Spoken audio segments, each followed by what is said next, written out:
भारत में कोरोना के मामले जितनी तेजी से बढ़ रहे हैं उससे सिस्टम के लिए चुनौती खड़ी हो गई है।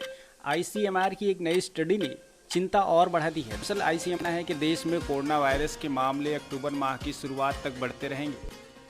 स्टडी में कहा गया है कि राष्ट्रव्यापी लॉकडाउन से भारत में कोरोना संक्रमण चरम पर पहुंचने की समयावधि 34 से 76 दिन आगे शिफ्ट हो गई है। इसके अनुसार यदि लॉकडाउन नहीं होता है तो देश में कोरोना के मामले जुलाई के मध्य में चरम पर होंगे।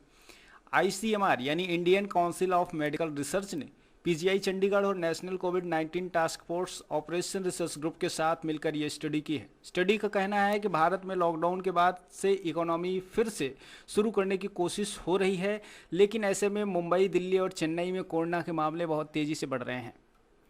स्टडी के अनुसार भारत में कोविड-19 का मोर्टेलिटी रेट प्रति 1000 पर 1.6 मौत का है। बताया गया है कि मौजूदा आइसोलेशन वार्ड, आईसीयू बेड और वेंटिलेटर सिर्फ सितंबर के तीसरे हफ्ते तक भर जाएंगे। स्टडी में बताया गया है कि मौजूदा परिदृश्य में सार्वजनिक स्वास्थ्य सेवाओं को 60% तक प्रभावित बनाने का प्रयास नवंबर से पहले हफ्ते तक पूरा हो सकेगा।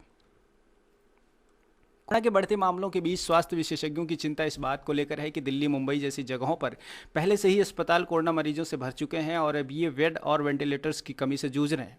दिल्ली सरकार के मुताबिक इसी रफ्तार से दिल्ली में केस बढ़ते रहे तो जुलाई के अंत तक राजधानी में 80,000 बेड की आवश्यकता और पड़ सकती है।